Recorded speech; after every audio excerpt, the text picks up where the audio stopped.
This episode of Where My Mom's At is brought to you by Saatva Mattress Company. I love Saatva mattress. I sleep on one and have slept on one for about, 6 years. And I love my mattress so much, I called Saatva Mattress and asked if I could talk about them on Your Mom's House and now on Where My Mom's At. They have the flagship luxury firm mattress and the Lumen Leaf memory foam, which is what we sleep on every night. They have free delivery service, mattress takeaway. They'll take away your old mattress for a nominal fee, and the setup and the customer service is impeccable. You simply buy online, and within minutes, a sales representative makes contact with you, and you set up your delivery, and Bob is your uncle. It's so easy. If you're in the market for a nice king-size bed, don't spend the money you normally would. Check out Saatva Luxury Mattress, SAATVA, or loomandleaf.com, LOOM and leaf.com. Thank you, Saatva. Yeah. Hey, yeah. Where my mom's at. Where my mom's wearing thongs, hitting bongs at.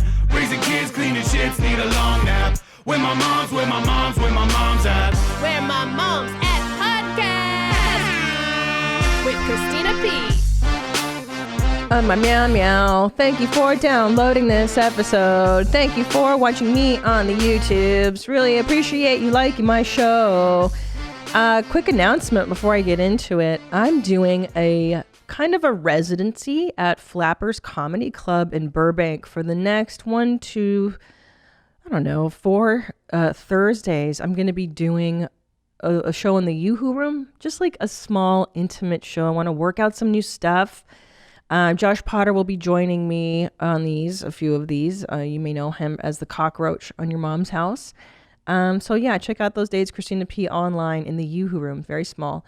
September 22nd, I'm in Las Vegas. I do the Life is Beautiful Festival with Billie Eilish. OMG. How cool is that? Seriously, I'm not a regular mom. You're a cool mom. Fucking A, man.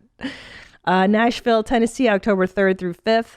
And then October 17th, Irvine, California at the Improv. October 25th, I'm doing the Ice House in Pasadena. And then November 22nd, Seattle, Washington. November 23rd, Portland, Oregon. Tickets at Christina P online. And that's that. That's exciting. Cool there you moms. go. Not like a regular mom. I'm a cool mom. I'm a cool mom.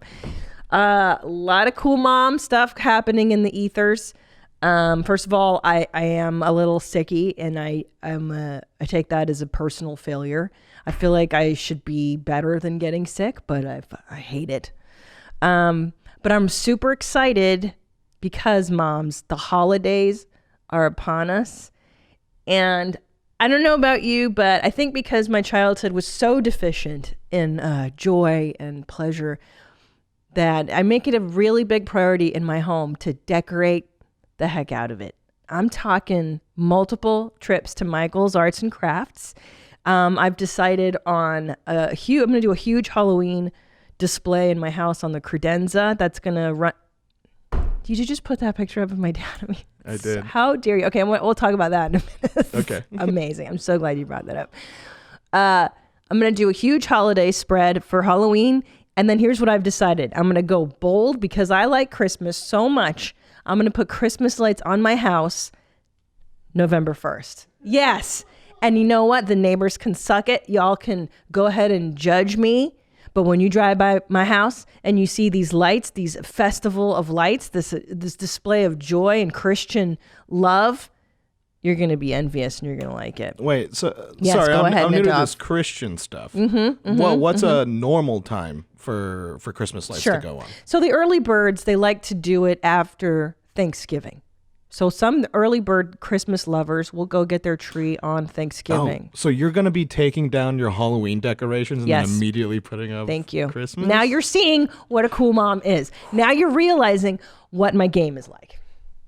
That's right, bros. Catch me outside. How about that? How about that? Now, here's the exciting news is that all this holiday stuff is half off when you buy it early, like in September at Michael's Arts and Crafts. I'm going to spend a GD fortune on this. And my children are going to have the best holidays ever. And they're going to look back fondly. I guess you could say that's a mom hack. Is it? Oh yeah, that is a buying mom those hack. decorations so early, half off. Hey, that is a mom hack. If you go to Michael's now, I know some of you in the Midwest listening, you guys have the Hobby Lobby, which I'm a huge fan of. Often I will shop at the Hobby Lobby if I'm in Ohio, if I'm in these places. I bring a bigger suitcase. So there's that. And also, might I invite you this holiday season? They're coming. Everyone's starting to make plans. I say this every year. Don't do stuff you don't want to do. I know we feel obligated to invite, your drunk uncle so-and-so over and have your parents and the whole, and then you don't have to do any of that stuff. Just so you know, you don't. It's a choice. Why make yourself miserable? Either opt out of doing the stuff you hate or do what we do. I invite people to our house. I'm like, you can fly across the country. You can stay in a hotel and I will host you. But you're not staying at my house. There's a Marriott, a Courtyard Marriott, very nice. They've got continental breakfast in the mornings.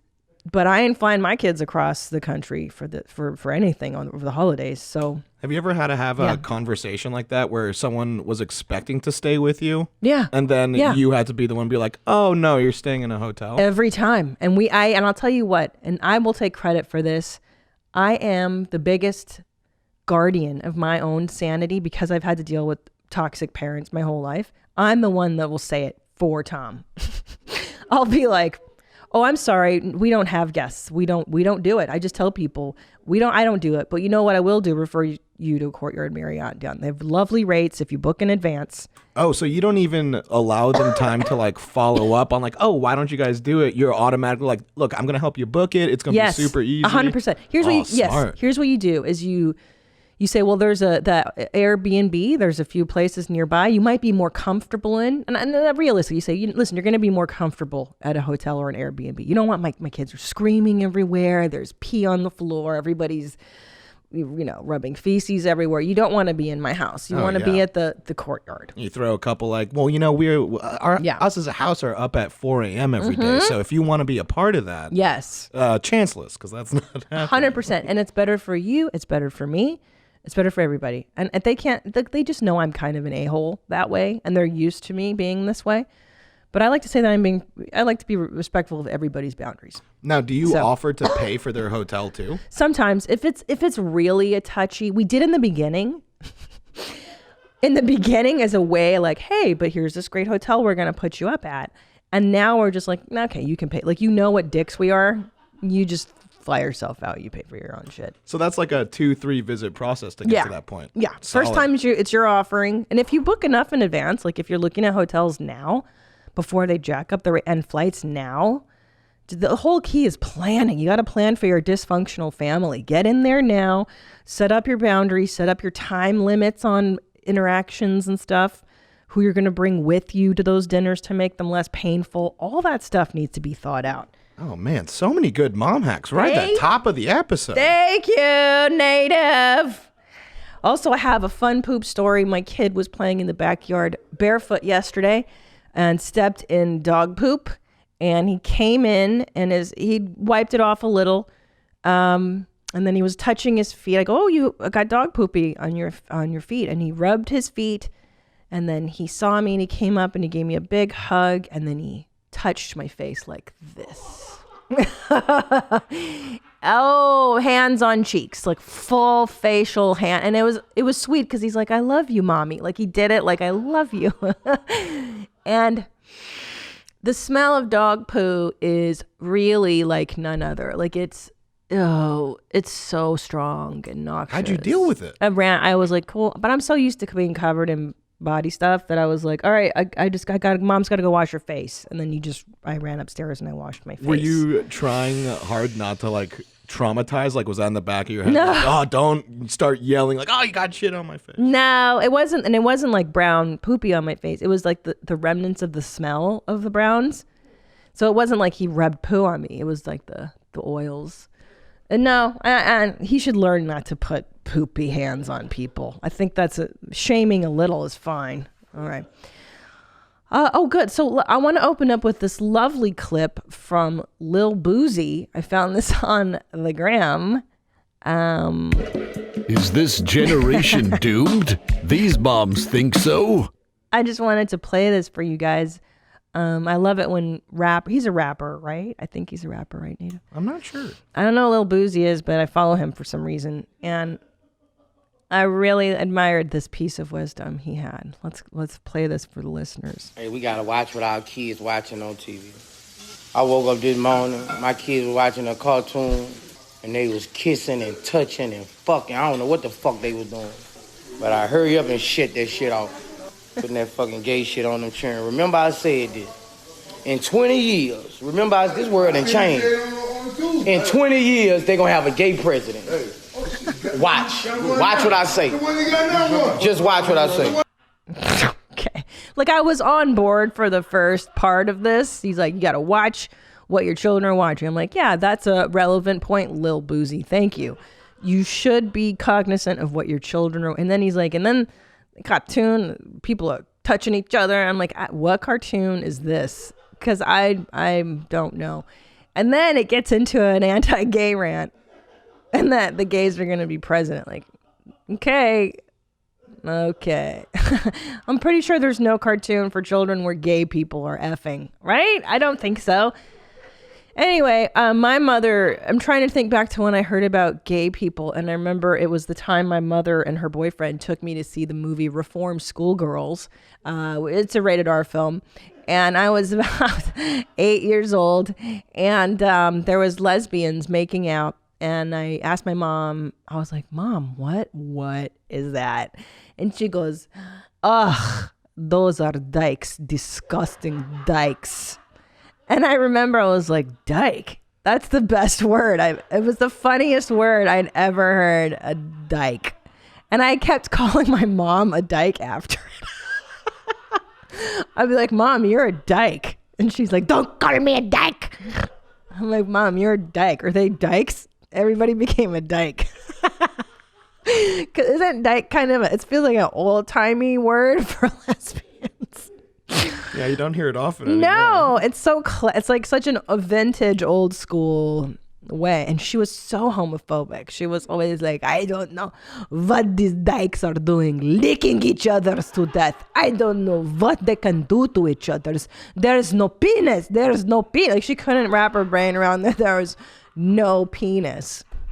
And neither could I, frankly. I mean, I just learned about heterosex, and then gay sex. I still, sometimes I'm like, I don't know, what do these fucking bitches do with each other? It just seems like so elaborate to be gay, to be a lesbian. I mean, you have to, it's so easy being hetero, my husband, just in, out, and then boom, Bob's your uncle and we're done. It's so much easier. I feel like with lesbians, you gotta put your face down there. It takes hours. I don't know what they do. I don't know what licking each other has to do. Nadav, your dad was from Israel. How did he explain gayness to you? I'm sure it was very heartfelt and. No, I mean, there was no explanation. I remember he took. This was like first summer of college. One of my buddies was like visiting like my hometown. Like I was born and raised in LA, so he was hanging out in LA, and he was like, "Oh, you want to go see Bruno? Do you remember the movie Bruno?" Yeah, I loved it. It was Sacha Baron Cohen as his gay character. Brilliant. So my dad is trying to like be nice, and he's like, "Oh, I'll take you to the movies." Oh, Sacha Baron Cohen, because he loved like Ollie G and so like, does my dad. Stuff, they love it because it's on PC. That's why. Right, because like it reminds you of like the olden days when you could just say the N-word freely. Yeah. And so he took us to Bruno, and me and my friend are laughing our asses off because it's a funny movie. And my dad is just arms crossed, shaking his head like during the entire movie. And multiple times he asked me, he was like, "You think this is funny?" I'm like, "Yeah, it's pretty funny." He's like, "This is disgusting." I'm like, "All right, Dad." So disgusted. Disgusting. Yeah, my dad too, very homophobic.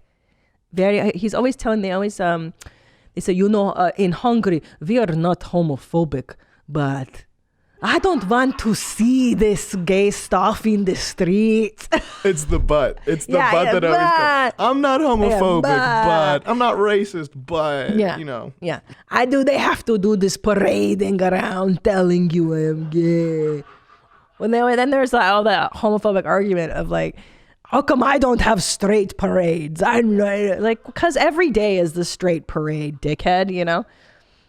It's so racist, so funny. I don't know. I mean, and everybody's like, how do you explain it to your children? How do you talk to your, it's like, you just tell them, like, there's gay people, there's straight people, there's trans, there's whatever. I don't know. Everybody makes a big deal out of potty training, FYI. This is a mom story I have. Everybody, since Ellis was like, 16 months old, you got to potty train them at that time. There's a narrow window. And if you miss that 16-month window, he's not going to be not potty trainable until he's 3. And you don't want to wait because then they get, and it's like, what? And then there's books on potty training. There's theories on potty training. And then, your friends tell you notes on how their potty training is going. It's like this neuroses around taking a dump in the toilet. And I swear we didn't force him. I just figured, he's not going to be a 40-year-old man dumping into a diaper. Like one day he's going to take a dump in the toilet. And, because the kids at school are doing it, the peer pressure. And sure enough, I think it was 4 days ago, he was peeing on the toilet because he does that. And Tom and I were there and he goes, I have to go poo-poo. And Tom goes, great, sit down and make a poo-poo. And so he did. And it was just that simple of like, I want to go poo-poo on the toilet. Great, go. And now he poo-poos on the toilet every night. And it's a fantastic thing, but there was no method. There was no elaborate teaching. And I'm beginning to suspect that Americans are a little too, anxious about milestones and the training and it's like, don't worry about it. The kid's eventually they're gonna do the stuff they see their peers doing. So for those of you asking me how I potty trained my kids, I didn't. I just waited for him to tell me I want to try it because he sees us. I poo in front of my kids. I told you that freely. Pee in front of him. And one day he wanted to try it. He was curious and he tried it. Now, Allison Rosen, P.S. last What week. age was he when he did that? The pee-pee? The poo-poo. This was last week. He's 3.5. Woo. I know. Congratulations. Thank you. It's exciting. And, it's a process too. Like, it's scary for them. It's the whole new world. Allison Rosen was on here last week. And remember she was saying she changes her tampon in front of her 2-year-old. And is that normal? And at the time, I think I was so stunned that I was like, yeah, it's fine. I got to tell you guys, it is not okay to change your tampon in front of a 2-year-old. Now, I've been thinking about it all week.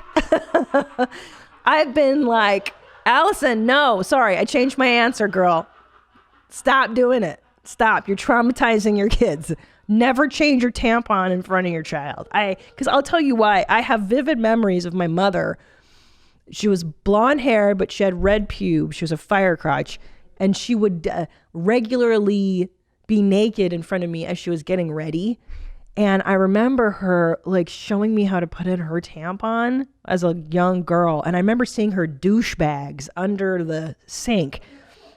Yeah. And it's like, I think for me personally, I have such vivid, horrifying memories of my mother and her periods and her douchebags and her soggy melon gorilla tits that like, I don't want my kids to have any of that. It's like when Alyssa Milano was in here and she was talking about her mom breath on her children. When you go to kiss your kid and you're like, oh God, do I have that coffee mom breath? Yes, of course. You want to give them as little as possible to be stunted, traumatized by, especially little boys with their moms. Because, that just goes to their way. Oh, good. Oh, here's another picture. Is this up? The listeners or the viewers? Yep, they can see it. Oh, fuck. You guys, what you guys are looking at, if you're watching this on YouTube, I advise you to watch this on YouTube, subscribe. What you're looking at is the subject of many a therapy session with my shrink. I have actually brought this photo into my therapist. We've gone over it a few times. Okay, there's a few things going on here. For those of you just listening, it's my father and myself. It's a picture of me holding my Cabbage Patch doll. I'm about 7 years old. It's him standing shirtless in front of our fireplace, and I'm standing in front of him, and he has his hand on my chest, and I'm holding the Cabbage Patch doll, and he's shirtless. Did I mention that he's shirtless in our living room, and there's a fire going behind him, which implies that this was the Christmas card. That was getting there. Yeah, this is the what my father chose to be our Christmas card. Now, mind you, he's got the fireplace roaring in the background, but he's shirtless. So it's a confusing, we'll get there. It's a confusing image. Because like, is it so cold outside that we need the fireplace? I guess not, because he doesn't need a shirt. It must be warm inside. So that always bothered me. That's number one. Just the decision to be shirtless in a Christmas card is bizarre as ever. Viewers also, so behind my father is a portrait of me that one of his hoes had commissioned as a way of endearing themselves to him. It's the ugliest portrait of me ever drawn. I have it in my home right now because it's so bad. The eyes don't even look like mine. I have brown eyes. I think the painting has blue. Like, I don't even have a yellow dress. I've never worn it. It's completely horrible. And it was just some coke whore that my dad was banging who had it made. But that's the television I spent many an hour in front of. I watched MTV in the summer of 1984 on that television. I watched Cyndi Lauper. I watched Prince. This is horrible. I hated this house. I hated, oh gosh. My dad banged so many sluts in this house.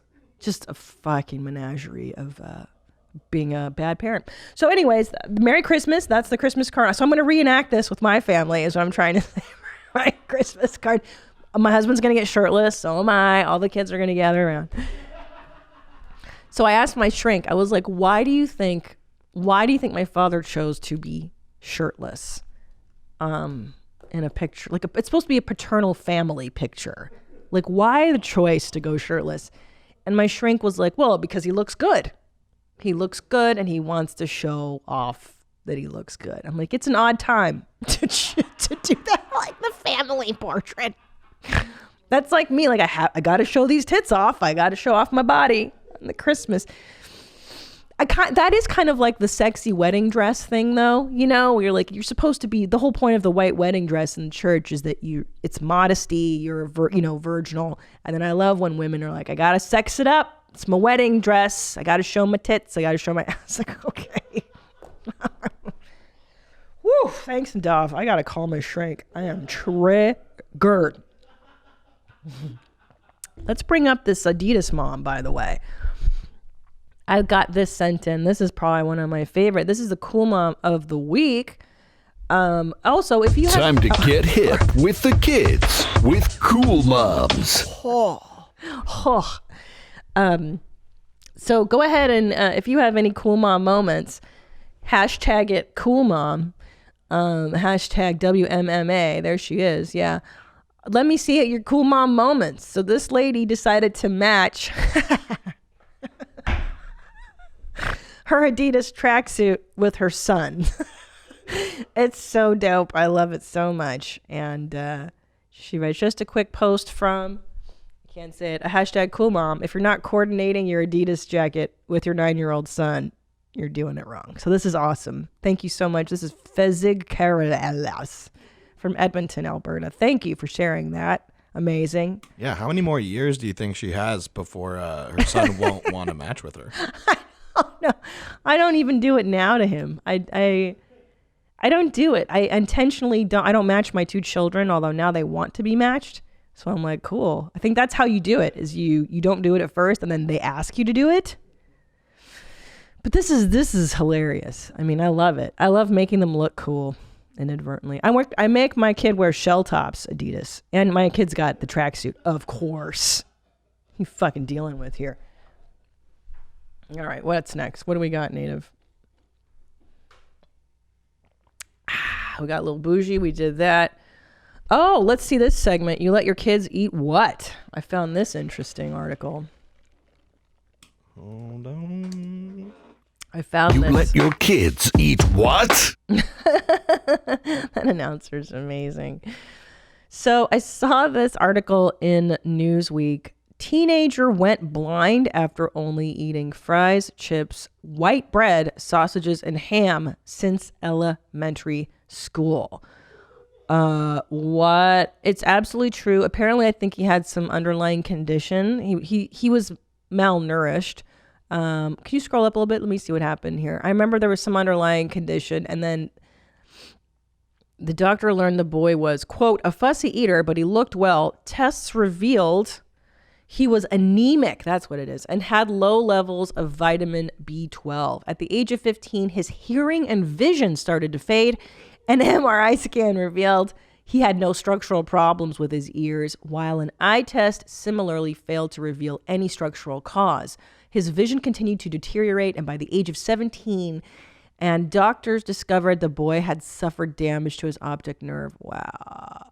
The teenager had 200 vision, Jesus. meaning he was considered legally blind. Tests showed his body was deficient in nutrients, including B12, as well as copper, selenium, and vitamin D, which is thought to have caused him to have weak bones.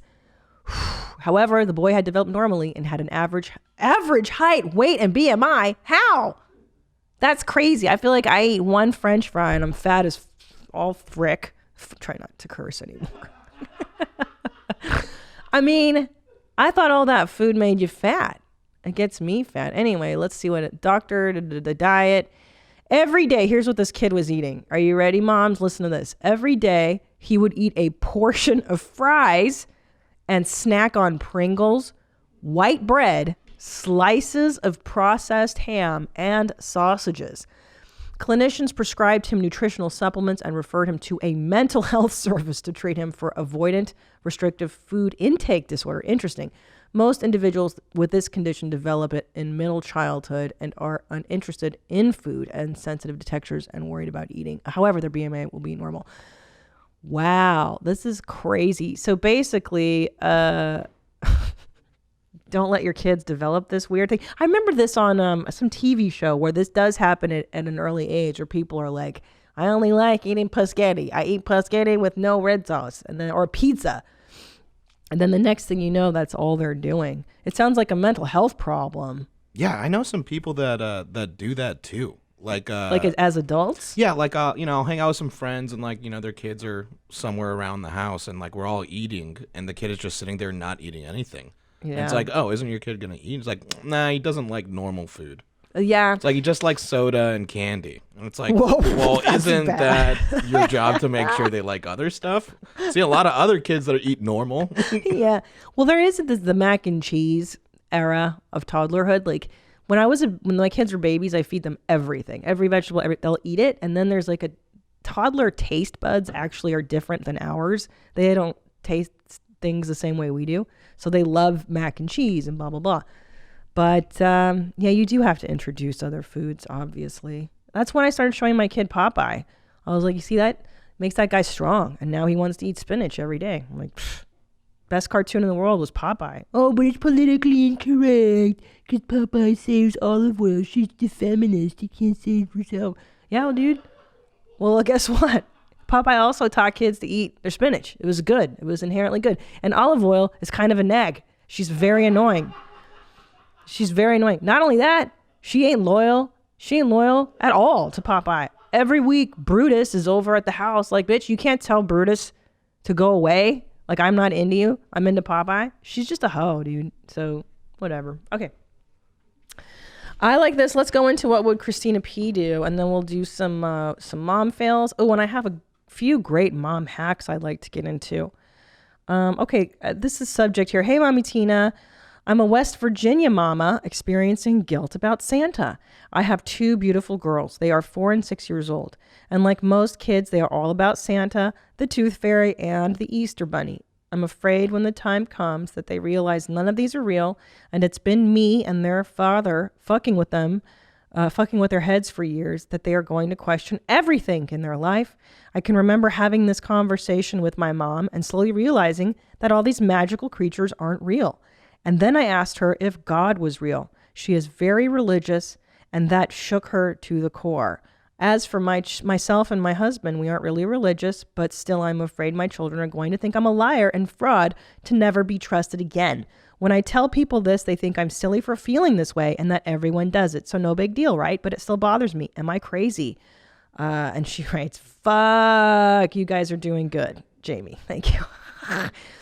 Yeah, Jamie, I actually have a couple friends that felt the same way about not wanting to lie to their children about Santa Claus or the Easter Bunny. Totally valid. However, in this situation, I think what you're freaking out about is that you right here, I can remember having this conversation with my mom and realizing that all these magical creatures aren't real. And she is very religious, and that shook her to the core. So it sounds like it was kind of traumatic for you to deal with the God stuff with your mom, because your mom was the one that actually sounds like had a God thing. So the reason you're probably afraid to, tell the white lie of Santa and all that stuff, it's because you think it's going to be as traumatic for them as it was for you. But it probably won't be, because it sounds like I said, the issue was between you and your mom and the God thing. So that being said, I really think the reason people are like, it's silly for you to feel this way is because it's a white lie that frankly is an inherent good. What's the harm in a little magic, in a little fantasy? And I got to tell you, like, as much of a fucking garbage fire as my childhood was, Santa Claus, the Easter Bunny, the Tooth Fairy, even Jesus, the idea that Jesus was real, like, brought me so much joy and comfort and magic and Mickey Mouse and all these wonderful things. Don't rob your kid of just the joys of these innocent little lies. This is nothing, right? This is nothing. Now, Nadav, did you feel deprived because you were Jewish and your parents didn't give? Don't they have like Hanukkah? The Hanukkah Jew. What is it? The Hanukkah banker comes and gives Hanukkah. The Hanukkah troll brings you shekels.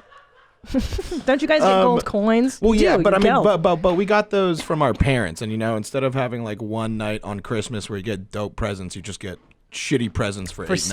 8 nights, yeah. So you just get like socks and chocolate and Boo. stuff. Fucking suck. I'm trying to think. I think the Tooth Fairy might have been one of the only like fictitious characters like when I was a kid. That's you don't get the Easter Bunny because you guys don't do Jesus. Wait, what? You don't do the Easter Bunny because you guys don't. Yeah, that was believe never in a Jesus. I never understood what's up with the rabbit.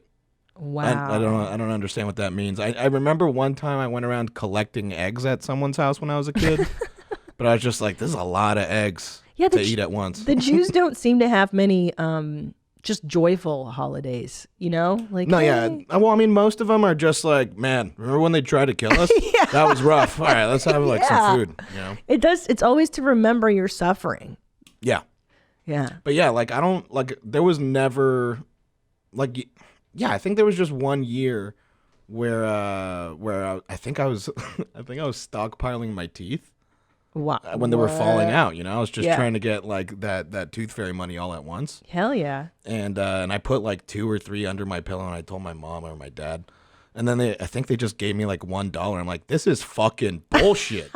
And then they explained to me, I'm like, look, man, this is not real. It's not a good business model. Doing it. Or maybe my brother told me. Oh. Like I want to say like elementary school, like some point in elementary school, I was told maybe 3rd or 4th grade.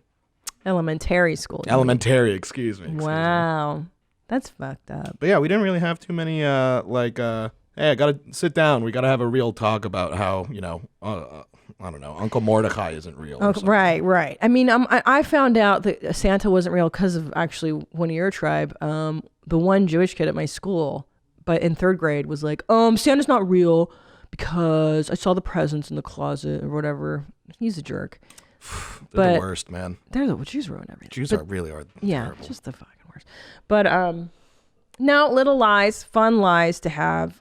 And I think they make childhood magical and special, and they're not going to hate you for that. What kids hate you for is the big stuff. Abandonment. Abandonment's huge. The big lies, not the little lies. It's the big stuff that kids will hate. I think, personally. I don't know. Okay, here we go. Let's go on. Oh, Christ. I don't want to answer that one. Oh yeah, wait, we're doing what would Christina P do, right? Yeah. Do we not do that? Sorry, guys. You got mom questions? CP's got mom answers. What would Christina P do? Okay. This one, this is great. She writes, "Hi, Mommy. I'm not a mom, but I love your mom stories. I am 35 years old and have no kids. And to be honest, my husband and I really aren't sure if we want kids, maybe later on down the road, but we are still having no kid fun. My question is, how is the best way to handle people constantly asking when am I going to have kids?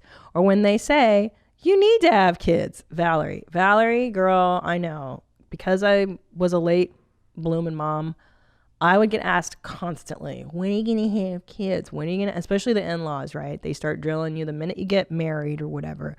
So whenever my mother-in-law would ask me, when are you guys going to have kids? I would always say, well, I don't know how babies are made. Can you tell me? Or I say, well, Tom and I have butt sex or something. Like I would always play it dumb. Like, I don't know. Can you tell me how babies are made? And then that usually shuts people up. That's my advice to you. Don't engage. People, I don't know why it's anybody's business when or how people reproduce. It's just silliness. Yeah, why do you have to impose your life on everybody? Good Lord. At least you're getting to sleep and stuff. Okay. Okay, Christina, I've been a long-time listener. Thank you very much. I wanted to write in and see how you feel about the state of the future for the newer generations. I had a miscarriage 4 years ago and have been scared of trying again ever since. However, now my fear stems from the state of the world as it is. With global warming being a major issue and not much being done about it, are you concerned for the future of your children? I have major anxiety thinking about bringing a child into this world and them having to deal with all the horrible circumstances they're left with and the way the world is going. Maybe I should just be the cool aunt and help out my nieces and nephews as much as I can. What are your thoughts? Much love, Kay. Kay! What I hear is anxiety. Oh, what's even in your subject line? The subject you wrote, anxiety about having kids with the state the world is in. A lot of times I found when we blame or have anxiety about external forces, it's usually anxiety about internal forces. Like when people are like, I'm afraid of a nuclear attack, they're actually really depressed. It's a sign of being suicidal. Actually, I remember when I was suicidal as a teenager, being really fixated on the state of the world and everything's falling apart. And you're right, though, not to poo-poo. I do think that this global warming stuff is really urgent and horrible. And yeah, of course I worry about the state of the world. But I think in your particular case, it sounds to me, and I'm not a therapist, but it sounds like, because you do mention I had a miscarriage 4 years ago and have been scared of trying again ever since, that might be the root of your fear. And I don't think it's an external thing, the state of the world. I think it's the state of your inner world. So I would suggest, as always, getting into therapy and talking about your loss, because it's so terrifying to try having a baby again after you've had miscarriages. I had 2 miscarriages before I had my first son. And that's why I went straight to IVF with the second one, because I was like, I do not want to have another miscarriage. They're just so devastating. So yeah, I encourage you to deal with your grief about it. Talk about it with friends that have been through it. I think the biggest problem is that women don't talk to each other about the sadness and the grief and the confusion about miscarriage. It's like this dirty little secret. It's also internalized as like a failure. Like you kind of feel like you failed as a mom because you couldn't produce a baby. At least I did. I think it's like this weird, I don't know, this thing of like, this is my only biological thing I'm supposed to do as a woman and I failed at that. Like, and then you blame yourself. You're like, did I cause it? I think I had sushi before I found out I was pregnant. I think I had a massage. I think I had, too much wine before I knew I was pregnant, blah, blah, blah. Anyway, deal with that grief. And I think your problems. And another thing, I'm not too worried about the human race because we are resilient parasites on this earth. And there are enough corporations out there who want to make money off of us surviving. So I wouldn't, right? I mean, we're suck. The human race is such garbage. We will find a way to survive. We're all going to move to Mars, guys. We're all going to move to the moon. So that'll be fun. What else? We got voicemails. Oh, let's hear some voicemails. Yeah, what would we got Christina P do? 2 voicemails. Okay. Hi, mommies. So I have a question. I'm a new mom. I have a little girl. She's about 3 months old, and I've been working really hard to try and sleep train her after listening to your podcast. Thank you so much for that tip of advice. It's been super helpful. But now she's going into a 4-month sleep regression. So she's been waking at night and trying to feed at night and thinking it's time to party and shitting her pants nonstop. I just kind of want to know what are some tips and tricks to kind of meet this head on and try and get her to where she needs to be, where she's not doing her night feedings anymore and that she's sleeping throughout the night. Thanks so much. I'm here now. Bye. All right, sister. What you're experiencing is known as, every mom chime in, the 4-month sleep regression. The struggle is real. It sucks. And my heart goes out to you. It is a real thing. At 4 months old, babies hit what is known as the 4-month sleep regression, where it seems like everything is going haywire. And their routines and their schedules get messed up. And yes, they can be up all night. It just sucks. And unfortunately, you kind of have to just grin and bear it. And you can't really do a whole lot except try to keep their days on schedule as well, because that tends to flow into nights. If you are somebody that sleep trains their kids, what I love to do is to keep my days very scheduled so that the night follows. So someone also emailed asking for a schedule, what that sounds like and looks like. I'll tell you. So 4-month-old baby, I'm trying to remember now. I think they're still at 3 naps a day. So they wake up, 6:30 in the morning, mine do, feed. 2 hours later, they're asleep. They wake up, play, feed, sleep.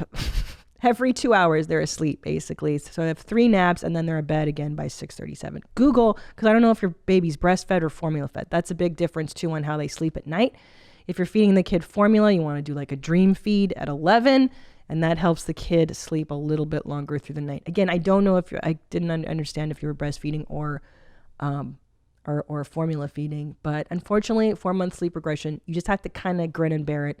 And then as a child gets older, by 5-6 months, that's really when you can start more of a sleep training regime.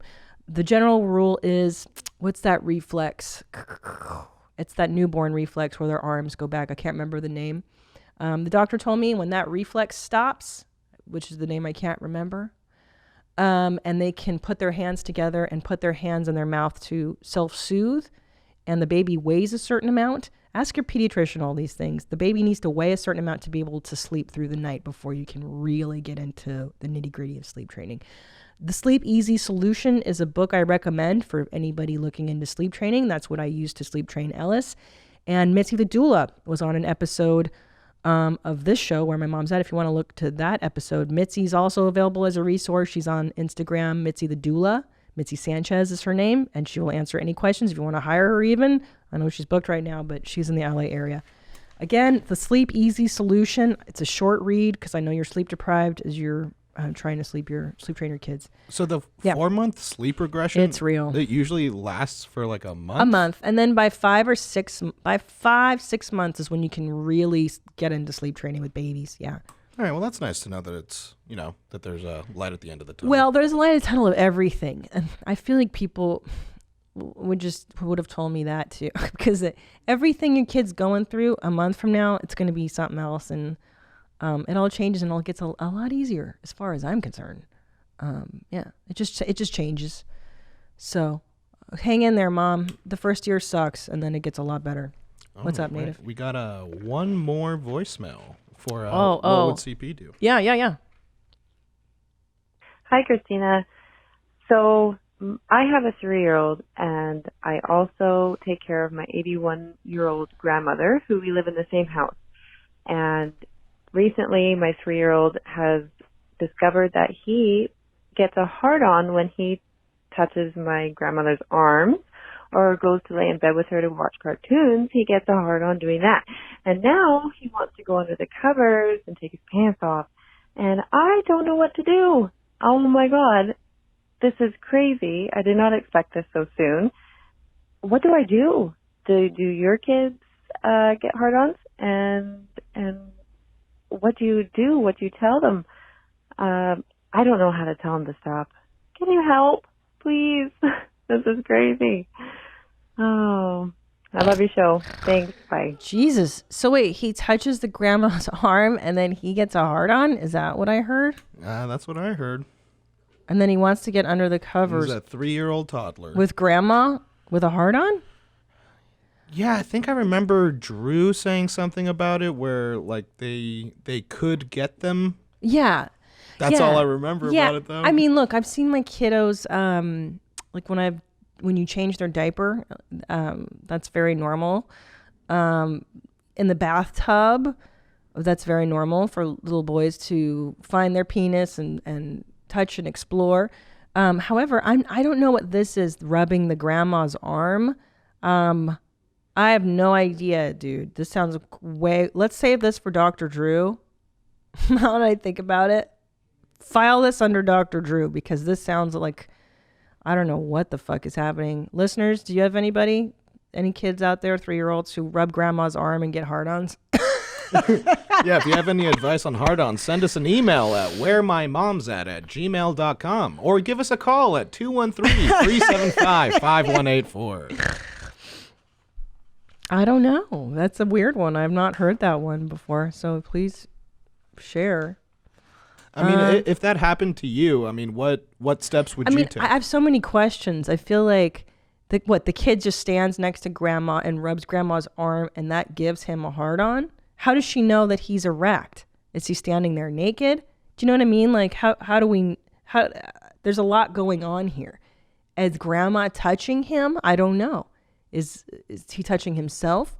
If he's touching himself in front of other people, if that's what this question is, then my suggestion would to explain to him, like, it's okay to touch yourself, but we don't do that in front of others. That's a private thing, and explain that.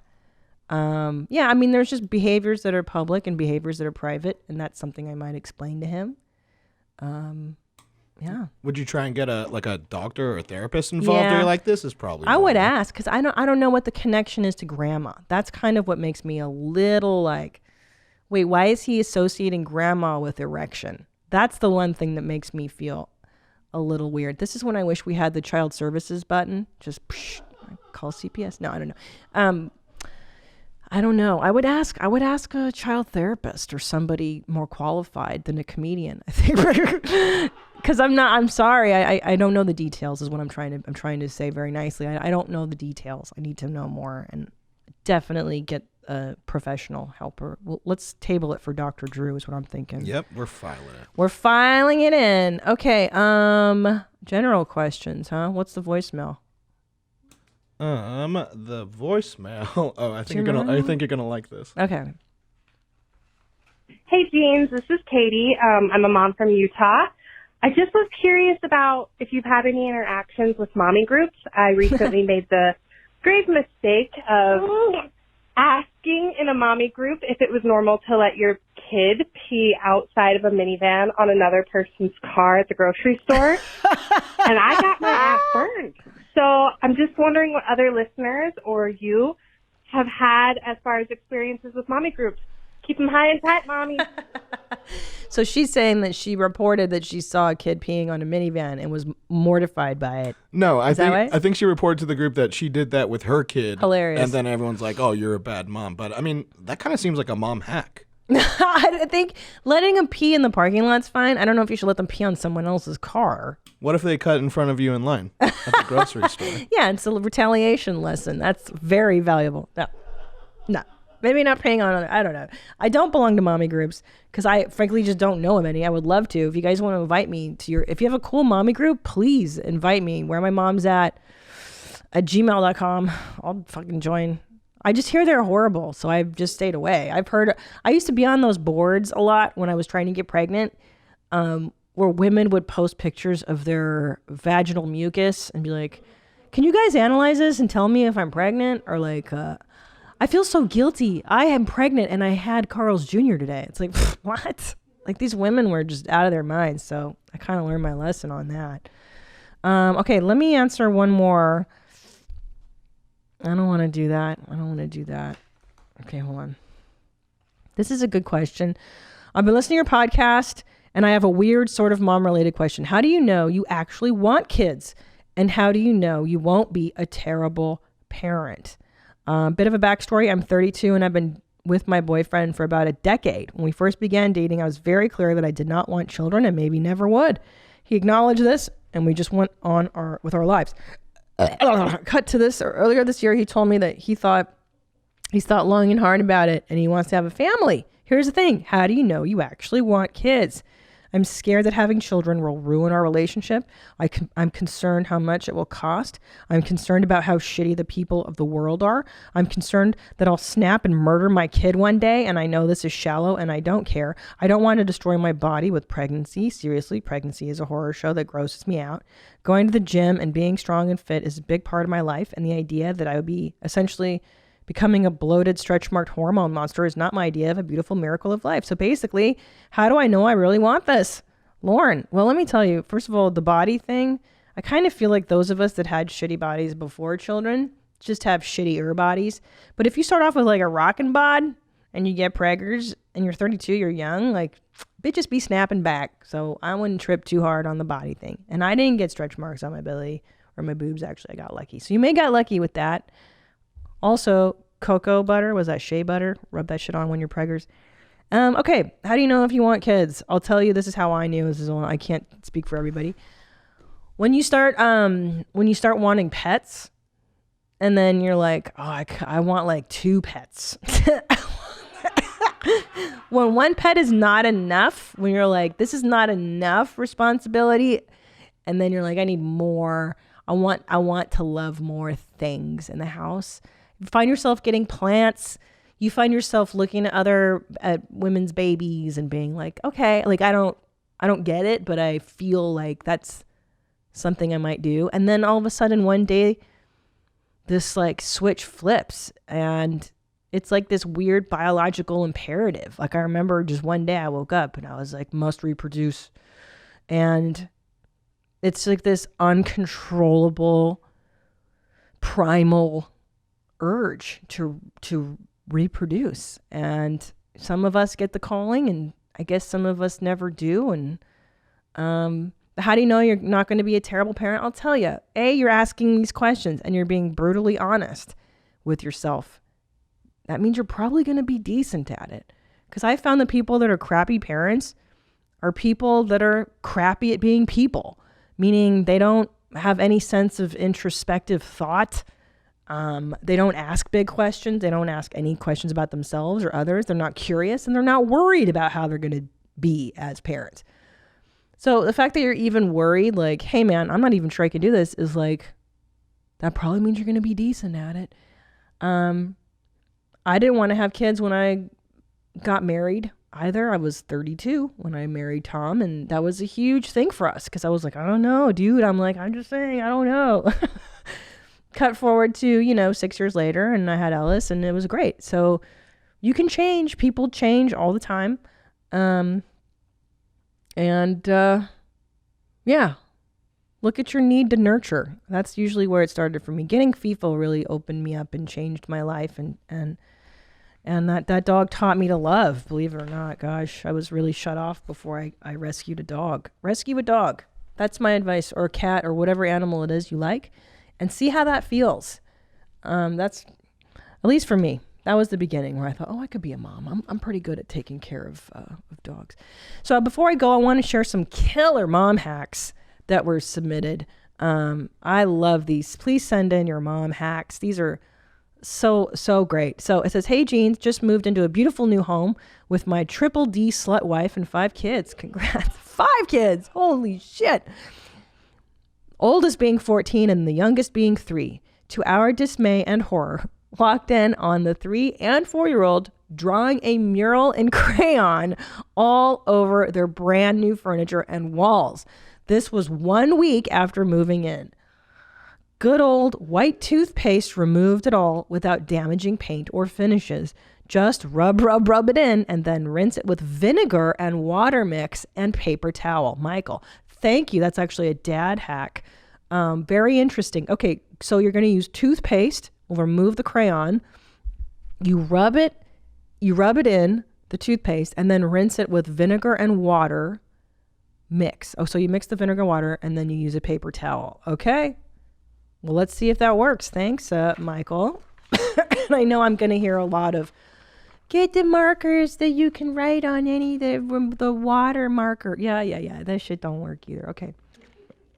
Oh, also, the magic eraser. Buy that one, moms. That's a huge one Mr. Clean makes. The magic eraser. That will take off almost anything. Okay, this is a great one too. Here's a dad hack. I have 4 boys, so buying electronics can get expensive. They all have tablets, but they tend to need charging all the time. When I upgrade my cell phone, I still keep my old phone. I wipe the phone clean and download kid games.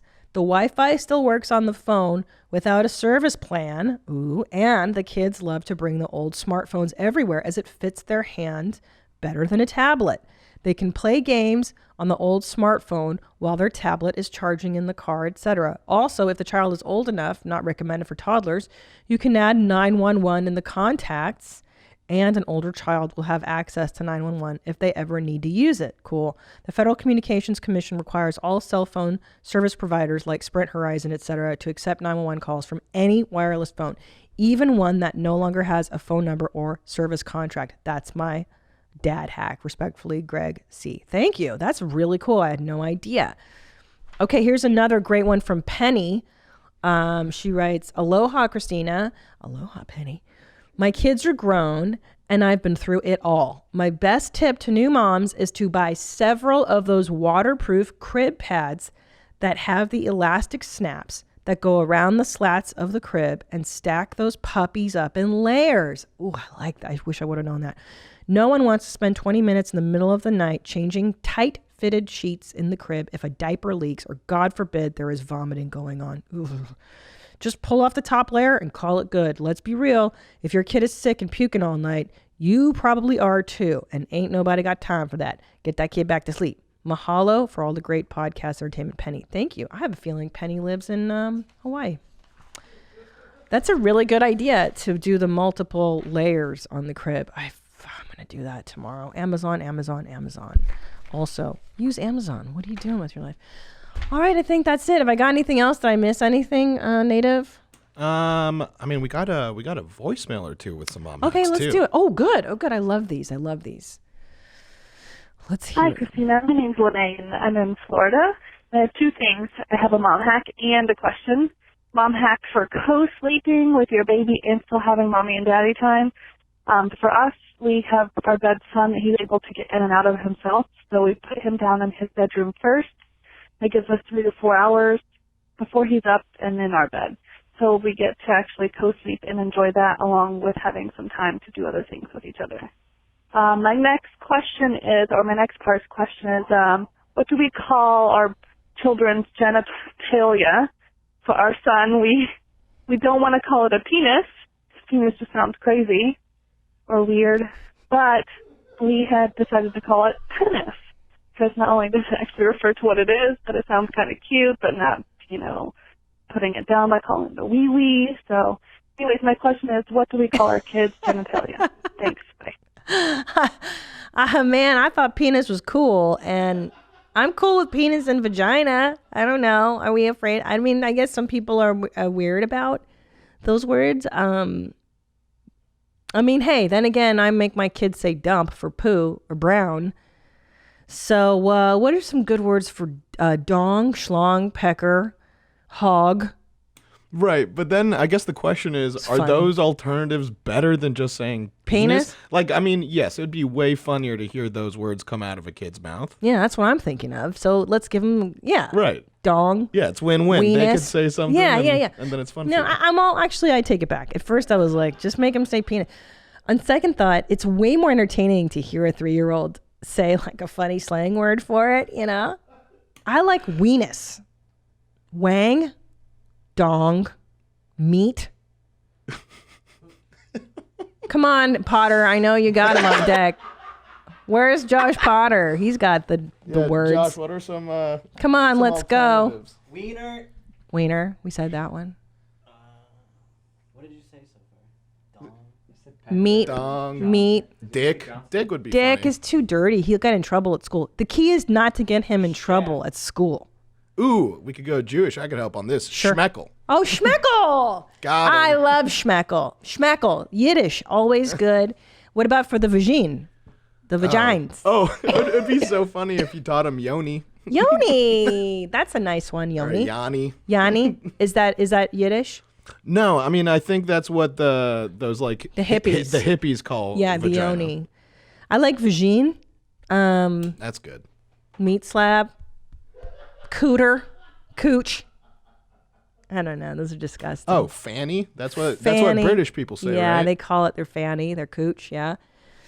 Yeah. I know it's case by case, but I'm going with dong or wang. It's funny to hear a 3-year-old be like, my dong. I gotta take a pee out of my dong. All right, what else you got, Mommy? Go. Hi, Christina. My name's Erica. I'm from San Antonio. And I am a varsity mom. Oh. I have a 5-year-old and a 2.5-year-old. Shit. And I don't know if this is a mom fail or a mom win, but I recently changed my schedule at work, so I get off an hour earlier. But I haven't exactly told my husband that I've been getting off an hour earlier each day. Yeah. So I've just been using that hour to, go to Target. Yeah. I coincidentally work at a massage parlor, so I get massages for about 30 minutes, and then I just wander on home, whereas he, is in the school shuffle, so he's picking up my son from school, and then he has to go to work after I get home. So, so that's my mom fail / win. Thanks, Mommy. Good for you. Never tell him about that free hour. That is yours to keep. I'm all about keeping secrets. And let me tell you something, all right? The dads, they leisurely do stuff. Like my husband will go out and be like, oh, I gotta get some Starbucks. Cut to 2 hours later. I'm like, where the hell have you been? I'm home alone with these kids. I know you didn't just go to Starbucks. Like, they take their time at work. Oh, I gotta work. Oh, bullshit. I know it doesn't take that long to, go record a podcast and come home. They're out slacking. You enjoy that hour, sister, and don't tell a damn soul. Good for you. All right, guys, leave me a voicemail at 213-375-5184. Leave me your mom hacks, your mom fails, your most intimate mom secrets, your mom shames. Leave me some stuff about mom boards. Now I'm curious, and send me videos. I love your video submissions as well. Email them to wheremymomsat@gmail.com. I love hearing anything and everything, all things mom. So thanks for joining me this week, and I hope to, see you next week. And I'm going to go home to my sick kids, and I'm going to watch Little Sesame Street. Alvin and the Chipmunks is actually what Ellis is into these days, and tuck them in, and then go watch Netflix. All right. Bye-bye, moms. Where my mom's at. Where my mom's wearing thongs, hitting bongs at. Raising kids, cleaning shits, need a long nap. Where my mom's